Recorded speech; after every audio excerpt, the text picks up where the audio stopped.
नमस्कार मित्रांनो, तो झोन ट्रेडर मराठी चॅनलवर तुमचं खूप खूप स्वागत आहे. आणि आजच्या या व्हिडिओमध्ये आपण शिकणार आहोत की एखादा ट्रेड जेव्हा आपण लॉसमध्ये एक्झिट करतो, त्याच्यावरती आपण कसा रिॲक्ट केला पाहिजे, ज्याच्यामुळे जे आपले फ्युचरमध्ये आपण जे ट्रेड प्लॅन करतो, त्यांच्यावरती त्याचा परिणाम पडला नाही पाहिजे. तर असाच एक ट्रेड मी सुद्धा घेतलेला, सियांट घेतलेला मी कधी 26 एप्रिलला घेतलेला. मी तुम्हाला एक्सेल शीटमध्ये दाखवतो. मला काही ₹506 लॉस होता. मी तुम्हाला एक्सेल शीटमध्ये जाऊन दाखवतो का मी ट्रेड कशामुळे घेतला आणि कुठे घेतलेला. तर सियांट मी घेतलेला 26 एप्रिल 2024. इथं मी कारण लिहिलंय का मी ट्रेड का घेतलेला. तर मी घेतलेला तो कारण तो सपोर्टवरती आलता म्हणून. बाय प्राइस 1889 आहे आणि क्वांटिटी 4 आहे. इन्व्हेस्टमेंट 7566च्या आसपास. मी म्हणजे रिस्क डिफाईन ऑलरेडी, म्हणजे ट्रेड घ्यायच्या अगोदरच मी माझी कधी पण रिस्क डिफाईन करून ठेवतो. तो माझी रिस्क होती काहीतरी ₹500 माझी रिस्क होती. आणि तुम्ही बघू शकता का माझा जो ट्रेड मी एक्झिट केला आहे, लॉस घेतला, तो फक्त ₹506. रिअलाइज्ड लॉस काहीतरी 489चा आहे. पण ते चार्जेस पकडून तो काहीतरी 500चा किती ₹6 वरती गेला. त्याच्याने एवढा काही मला फरक पडत नाही. आणि माझा टार्गेट पण मी काही एवढा नव्हता ठेवला. मी 5%चा टार्गेट ठेवलेला आणि 6%चा स्टॉप लॉस ठेवलेला. म्हणजे मला एवढीच रिस्क घ्यायची आहे म्हणून मी थोडा, आणि तो थोडा मी टार्गेट कमी ठेवलेला कारण की मला थोडा कमी प्रॉफिट पाहिजे होता. 6 तारखेला मी हा ट्रेड एक्झिट करून टाकला. 11 सेशन्ससाठी मी हा ट्रेड होल्ड केला आणि हा ट्रेड एक्झिट केला कारण ऑब्व्हियसली स्टॉप लॉस हिट झाला. ₹500ची माझी लिमिट रिस्क जी होती ती हिट झाली. तर मी हा ट्रेड एक्झिट करून टाकला. तर आता मी तुम्हाला दाखवतो चार्टमध्ये जाऊन का नक्की मी कशावरनं, कुठच्या पॅटर्नवरनं ट्रेड बाय केला आणि काय असं म्हणजे काय मी एक्झिट कुठे केला. तर हा सियांडचा चार्ट आहे, बरोबर. आणि आता ही जी सपोर्ट लाईन होती, आता मी जी ड्रॉ करेल, ही कुठेतरी अशी, हां, ही अशी सपोर्ट लाईन होती. असं सपोर्ट झोन बोलू शकतो आपण याला. मी इथं ट्रेड घेतलेला. ओके. तर आता मी हा जेव्हा सपोर्ट झोन बघितला, इथं मी ट्रेड घेतलेला या कॅन्डलवरती 26 एप्रिल. ओके. या कॅन्डलवरती मी ट्रेड घेतलेला आणि कुठेतरी 6 मे या कॅन्डलवरती मी ट्रेड एक्झिट करून टाकला. इथं माझा स्टॉप लॉस होता, तो हिट करून गेला. आणि ॲक्च्युली खरं तर या इथे या सपोर्टवरती, या रेड कॅन्डलवरती घेण्याचं कारण माझा ट्रेड हा होता की प्रिव्हियसली जेव्हा या सपोर्टवरती हा ट्रेड इकडे या या रेषेवरती आलता, तेव्हा सुद्धा मी ट्रेड घेतलेला आणि मला ही एकदम मस्त अशी एक अशी, कुठे मी तुम्हाला ड्रॉ करून दाखवतो, ही अशी एकदम मस्त अशी 60%ची अशी एक मला अशी रॅली भेटलेली. तर त्याच्यामुळे मी हा ट्रेड घेतलेला यावेळी सुद्धा. तुम्ही बघू शकता, हा या सपोर्टवरती आणि या सपोर्टला 1, 2 आणि अ, 3दा, म्हणजे 26 तारखेच्या अगोदर 3दा या सपोर्टला रिस्पेक्ट दिली आणि त्याच्यावरनं तो वरती गेला. तर ह्याच्यामुळे हे तर आपल्याला प्रूव्ह होऊन जातो. आणि प्रिव्हियसली हा सपोर्ट जो होता तो त्यांनी रेजिस्टन्स सारखा पण ऍक्ट केला. म्हणजे आपण हे बोलू शकतो का हा जो सपोर्ट आहे तो स्ट्रॉंग आहे, बरोबर. जर हा सपोर्ट स्ट्रॉंग आहे, आता आता तुम्ही बोलत असाल कसं, ठीक आहे, चल एकदम हा सपोर्ट स्ट्रॉंग आहे. हा सपोर्ट स्ट्रॉंग आहे. मी ट्रेड पण बरोबर घेतला सपोर्टवरती, तर मला आता लॉस कसा झाला, बरोबर. इट्स ठीक आहे, मला लॉस झाला. पण मला लॉसने मला फरक का नाही पडत, कारण की मी माझी रिस्क डिफाईन करून ठेवलेली आणि तेवढाच मी लॉस घेतला म्हणून मला फरक नाही पडत. पण लॉस व्हायचं कारण काय, इकडे यांनी सपोर्ट घेतला, इकडे पण यांनी सपोर्ट घेतला, इकडे पण यांनी सपोर्ट घेतला, पण मी स्ट्रेट घेतल्यावरती यांनी सपोर्ट का नाही घेतला. तर आपण आज हे शिकणार आहोत का कुठची पण स्ट्रॅटेजी, आपण कुठची पण स्ट्रॅटेजी बोलूया, सपोर्ट रेजिस्टन्स बोलूया का किंवा ब्रेकआउट बोलूया, ती एकदम बरोबर असून पण वर्क का नाही करत, त्याचा कारण आज मी तुम्हाला सांगणार आहे या व्हिडिओमध्ये. तर जर आपण इथे बघितला तर आपण, चला ही वालीच पकडू. ही रॅली थोडी, ही म्हणजे ही वाली जी रॅली होती ती थोडी अशी मोठीशी अशी रॅली होती, बरोबर. तर आपण हिच्यावरती थोडं लक्ष देऊया. तर आता समजा या रॅलीच्या वेळी, म्हणजे जेव्हा इकडून हा शेअर असा खालती पडला, जेव्हा या प्राइस पॉईंटवरती आला, तेव्हा आपण असं समजूया की इथे या सपोर्टवरती काही बायर्स बसलेले, ज्यांनी शेअर बाय केला आणि म्हणून तो शेअर वरती गेला. ठीक आहे, नो प्रॉब्लेम. असा म्हणजे त्यावेळी पण म्हणजे हा या टायमाला त्यांनी या सपोर्टला रिस्पेक्ट दिली. या टायमाला पण असंच काहीतरी असेल, काही बायर्स असतील जे इथे बसले असतील, चांगली मोठी पोझिशन होल्ड मोठी पोझिशन घेतली असेल त्यावेळी आणि शेअर वरती गेला. आणि आता या टायमाला असा का झाला का हा असा ब्रेक करून खालती पडला, ऑब्व्हियसली कारण इथे यावेळी ते बायर्स नव्हते, ज्या बायर्स मुले या तिन्ही वेळी आपण इकडे पण बघू शकतो ना, इथे सुद्धा तो असं वरती गेलता, या सपोर्टला रिस्पेक्ट देऊन वरती गेला. पण या तिन्ही वेळी इथे काही बायर्स होते ज्यांची पोझिशन मोठी होती, ज्याच्यामुळे हा शेअर वरती गेला. पण इथे या प्राइस पॉईंटवर या 26 तारखेला जेव्हा मी ट्रेड घेतला तेव्हा ते नव्हते ऑब्व्हियसली. आणि आपण हे तर आता माहिती करू शकत नाही का कधी कोण बाय करणार आहे शेअर, कारण की ती प्रत्येक प्रत्येक ट्रेडरच्या मनातली गोष्ट आहे, ती आपण शोधू शकत नाही. म्हणून ह्याच्यातनं आपल्याला काय शिकायला भेटतोय का तुमची तुमची जी स्ट्रॅटेजी आहे ती किती पण भारी असू द्या, किती पण म्हणजे असं असं युट्यूबवरती बोलतील 90% ॲक्युरेसी असो का 100% ॲक्युरेसी असो एखाद्या स्ट्रॅटेजीची, पण खरं मध्ये तर प्रत्येक स्ट्रॅटेजी कुठची पण 30 मार्कांची स्ट्रॅटेजी असू दे, प्रत्येक स्ट्रॅटेजी फक्त 50% चान्सेस असतात प्रत्येक स्ट्रॅटेजीमध्ये का ती तुम्हाला प्रॉफिट देईल. हे हे तुम्ही लिहून घ्या. हे तुम्ही मानू का नका मानू, म्हणजे तुम्ही ही गोष्ट 101% खरी आहे का प्रत्येक स्ट्रॅटेजी असते, फक्त 50% चान्सेस आहेत वर्क करायचे. आता आता तुम्ही बोलाल का जर 50% चान्सेसच आहे स्ट्रॅटेजी वर्क करायचे, तर आम्ही ट्रेड कशावरनं घ्यायचा, एक प्रकारे गॅम्बलच झाला. हो, हा गॅम्बलच आहे. स्ट्रॅटेजी म्हणजे काय असतं, strategy is a indicator of one thing, means is a indicator of higher probability to happen one thing again and again. म्हणजे एकच वस्तू परत परत होणे, एखादे इंडिकेशन भेटल्यानंतर आपण त्याला स्ट्रॅटेजी बोलतो, बरोबर. तर आपण ती प्रोबॅबिलिटी असते. प्रत्येक मार्केटची मुवमेंट युनिक असते. आता इकडे जेव्हा हा वरती गेला तेव्हा आपण समजूया, या सपोर्टवरती आल्यावरती आपण समजूया का असं काहीतरी ए आणि बी नावाचे हे जे ट्रेडर होते त्यावेळी त्या सगळ्या बाय केला, त्यांच्याकडे मोठी पोझिशन होती म्हणून वरती गेला.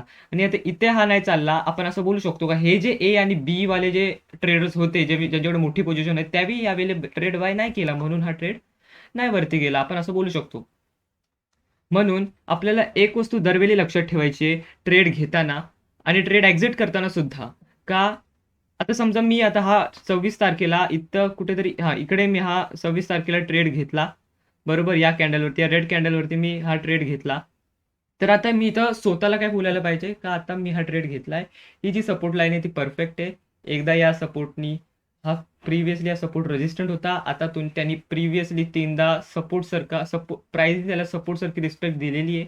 आता माझं काम आहे का आता परत सपोर्टवर आलाय, इथं मला बाय करायचं आहे. आता पुढे काय होईल ते मला जाण्याची गरज नाही, कारण की मी प्रत्येक ट्रेडरचा माइंड नाही रीड करू शकत. तर आता पुढे मला काय करायचंय, मला फक्त माझे रिस्क डिफाईन करून ठेवायचे. मी मागच्या व्हिडिओमध्ये पण बोललेलो का रिस्क जी आहे ती तुम्हाला ट्रेड घेण्याच्या प्री डिफाईन करून ठेवायचे ट्रेड घेण्याच्या आधीच.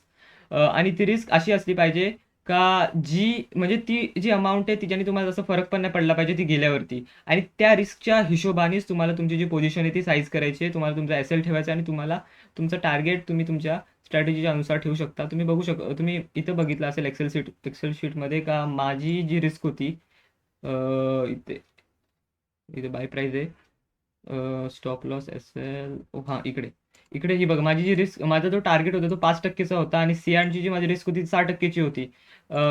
मला इथे छोटा प्रॉफिट काढायचा होता, कारण की इकडे इकडे मला असं थोडंसं असं रेजिस्टन्स सारखा वाटत होता, म्हणून मी असं इथं लवकर एक्झिट करायचा प्लॅन केला, पण तो काय चालला तेवढ्यावरती तो कधी गेलाच नाही. त्यांनी माझा एसएल हिट करून टाकला. चला ठीक आहे, लॉसमध्ये गेला. आता लॉसमध्ये पण ट्रेड गेला, ठीक आहे. आता कारण पण बघितलं आपण का 50% चान्सेस होते लॉसमध्ये जाण्याचे, ते 50% चान्सेस हिट झाले. तो 50% चान्सेस विनचे होते ते नाही विन झाले. म्हणजे मला आता मी जसं बोललो का प्रॉफिट देण्याचे चान्सेस फक्त 50% होते, ते नाही चाललं ट्रेड, ओके नो प्रॉब्लेम. मग आता एक नॉर्मल ट्रेड म्हणजे मोस्ट ऑफ द ट्रेडर्स काय करतात, जेव्हा ते लॉसमध्ये जातात, त्यांचा ट्रेड लॉसमध्ये एक्झिट होतो, तेव्हा ते काय बघतात, ते बघतात का ते बघायला लागतात का ते टेक्निकली कुठे चुकलेले. तर आता आणि जेव्हा ते असे लॉस झाल्यानंतर टेक्निकल अनालिसिसमध्ये म्हणजे बघायला जातात का ते कुठे चुकले, तर मग ते असे येड्यासारखे असे काय पण रेषा काढत जातात, कुठे पण रेजिस्टन्स बनवतात, कुठे पण सपोर्ट बनवतात. आणि त्याला मी बोलतो रॅन्डम एव्हिडन्स. आणि एकदाचा हा रॅन्डम एव्हिडन्स आला तर आपण तो जो रॅन्डम एव्हिडन्स आहे, ती चूक जी आपल्याला वाटतो का आपण ती चूक शोधली आहे, पण तोवर जर रॅन्डम एव्हिडन्स असतो. रॅन्डम एव्हिडन्स म्हणजे काय, आपण समजा आता या केसमध्ये आपण बघूया, ही सपोर्ट लाईन आहे, बरोबर. आता मी बोलू शकतो का इकडे एक असा काय होता, रेजिस्टन्स असा एक फॉलिंग रेजिस्टन्स होता, ठीक आहे, नो प्रॉब्लेम, फॉलिंग रेजिस्टन्स होता. पण या रेजिस्टन्सचा आणि माझ्या या सपोर्टचा काय लेना देना नाहीये ऑब्व्हियसली, कारण की मी असं नाही बोलू शकत का इथे रेजिस्टन्स घेतल्यामुळे आणि हा सपोर्ट तोडला, बरोबर. मी ह्याला बोलतो का, हा हा जो आता मी फॉलिंग रेजिस्टन्स ड्रॉ केला, मी त्याला बोलतो रॅन्डम एव्हिडन्स, ज्याचा माझ्या एज म्हणजे माझ्या स्ट्रॅटेजी बरोबर काहीच लेना देना नाहीये. पण मी फक्त नुसतीच माझी चूक फाइंड आउट करायसाठी मी हा असाच ड्रॉ केलेला आहे. आणि ही जी चूक आता मी ही रॅन्डम एव्हिडन्स फाइंड केला, तो आता मी परत परत जेव्हा मी नेक्स्ट ट्रेड घेईल तेव्हा पण मी अशी काय चूक माझ्याकडनं होता कामा नये, म्हणून असा नुसता असा येण्यासारखे असे रेषा रेषा रेषा अशा काढत जाईल मी माझ्या चार्टवरती. आणि त्याच्यामुळे मला काय होईल का, मी पूर्णपैकी कन्फ्यूज होऊन जाईल, मी एक स्ट्रॅटेजीवरती टिकून नाही राहणार आणि मला ट्रेड घेता येणार नाही. म्हणून आपल्याला फक्त एक वस्तू लक्षात ठेवायची, कधी पण ट्रेड घेताना एकच सिस्टमला फॉलो करायचं, एक तर ब्रेकआउट तर ब्रेकआउट, आणि एक तर सपोर्ट तर सपोर्ट, सपोर्ट तर सपोर्ट, एक तर रेजिस्टन्स तर रेजिस्टन्स. एकच कुठची तरी प्राइस ऍक्शन फॉलो करायचं, निसताच आपण काय पण रॅन्डम एव्हिडन्स काढायची काहीच गरज नाहीये आपल्याला. आणि रॅन्डम एव्हिडन्स काढायची आपल्याला काहीच गरज नाहीये, कारण आपण जी आपली चूक आहे ती आपण टेक्निकल एनालिसिसमध्ये बघायला जातो, पण खरंची जी चूक असते ती असते आपल्या सायकोलॉजीमध्ये. आपण एखादा ट्रेड घेतला, आपण सपोर्टवरती घेतला, आपण काय विचार करतो, हा आता मी ट्रेड घेतला तो आता वरतीच गेला पाहिजे. पण असं कधी विचार नाही करत, जर मागच्या वेळी या ट्रेड वरती गेलता तिथे काही बायर्सचा हात होता, ते बायर्स आता इथे असतील का नाही ते मला माहिती नाही, कारण की ऑब्व्हियसली मी कोणचा माइंड रीड करूच नाही शकत. आणि त्याच्यामुळेच आता पुढे काय होईल ते मला माहिती नाही. आणि खरं मध्ये सांगू, एखादा आपण जेव्हा ट्रेड आपल्या एज एज म्हणजे स्ट्रॅटेजीच्या अनुसार घेतो, नंतर पुढे काय होईल आपल्याला विचार करायची गरज नाहीये. कारण की आता फक्त आपल्याला काय करायचं, आपली एक वस्तू आपल्या दरवेळी लक्षात ठेवायची आहे, आपण जी स्ट्रॅटेजी यूज केली ती एकदम परफेक्ट पाहिजे, आपल्याला रॅन्डम एव्हिडन्स नाही पाहिजे. आणि ती जे तिच्या म्हणजे काय बोलतो ना आपण, कॅरेक्टरिस्टिक्स असतात एखाद्या स्ट्रॅटेजी, आपण हे कधी पण एक वस्तू लक्षात ठेवा, आपल्याला माहिती करू शकतो का एखादी जी स्ट्रॅटेजी आहे ती कशी दिसते, ती कशी असते. आपण फक्त हे फाइंड आउट करू शकतो, आपण हे नाही फाइंड आउट करू शकत का ती स्ट्रॅटेजी पुढे वर्क करेल का नाही. कारण की तिथं मी जसं बोललो, फक्त 50% चान्सेस असतं कुठच्या पण स्ट्रॅटेजीला वर्क करायचे. ओके. तर इन दिस केस पण तुम्ही बघू शकता, माझी ही वाली जी सपोर्टवाली स्ट्रॅटेजी होती ती एकदम परफेक्ट होती, पण इथं वर्क नाही केला, कारण की मला माहिती नाही होतं. मी असं एक्सपेक्ट केलं का मला नाही माहिती पुढे काय होणार. मी ऑलरेडी माझी रिस्क डिफाईन केली ती, आणि आता रिस्क डिफाईन केली ती म्हणून मला काही टेन्शन नाहीये. ती झाली तर झाली, मी माझी रिस्क डिफाईन केली. रिस्क म्हणजे काय असतं, म्हणजे एक ती अमाऊंट असते जी आपण मार्केटला द्यायला तयार आहोत, हे बघायला का आपली जी स्ट्रॅटेजी आहे ती वर्क करेल का नाही. ती स्ट्रॅटेजी वर्क नाही केली, मी ती अमाऊंट देऊन टाकली, म्हणून मला फरक नाही पडत. आता नेक्स्ट ट्रेड घेताना सुद्धा मला हेच विचार करायचा आहे का, समजा आता परत एकदा कधी असा सपोर्टवरती आला किंवा ब्रेकआउट दिला, असं मी कुठचा तरी स्टॉक बघितला का त्याने ब्रेकआउट दिलाय, तर आता तेव्हा मला स्वतःला तो स्टॉक घेताना बोलायचा आहे, ती स्ट्रॅटेजी जर एकदम परफेक्ट आहे, सगळं काय एकदम म्हणजे समजा परत एकदा सपोर्टवरती कुठचा स्टॉक आला, तर असाच काहीतरी असा पॅटर्न असला, तर आता सपोर्ट पण एकदम परफेक्ट 4-3 वेळेला सपोर्ट रिस्पेक्ट दिली आहे त्या सपोर्टला. प्रिव्हियसली तो सपोर्ट रेजिस्टन्स होता, आता तो परत एकदा प्राइस सपोर्टवरती आली आहे, तिथं मी त्या शेअरला बाय करेल. आणि मी स्वतःला बोलेल का आता हा जो सपोर्ट आहे तो एकदम परफेक्ट आहे, मला रॅन्डम एव्हिडन्स बघायची काही गरज नाहीये. आता इथं ट्रेड वर्क होईल का नाही होणार, ते पुढे काय होईल ते मला माहिती नाही. मी माझी रिस्क डिफाईन केली आहे, हे बघायला का तो पुढे वर्क होईल का नाही. मी माझी रिस्क म्हणजे मी एक अशी अमाऊंट डिसाईड केली आहे जी मी मार्केटला पे करायला तयार आहे. मग इथं पण मी जे मागच्या व्हिडिओमध्ये बोललेलं तेच आहे का, रिस्क डिफाईन करणं खूप जास्त जरुरी आहे. आणि कुठची पण स्ट्रॅटेजीवरती बाय करताना आपल्याला फ्युचर मूव्ह प्रेडिक्ट करायची काही गरज नाहीये. आपल्याला फक्त आपली रिस्क आणि टार्गेट हे दोन वस्तू प्री डिफाईन करून ठेवायचे. जिथं ट्रेड जाईल तिथं आपल्याला ते त्याला एक्सेप्ट करायचं आहे. कारण 50% chances of win and 50% chances of lose हे आपल्याला आपल्या डोक्यात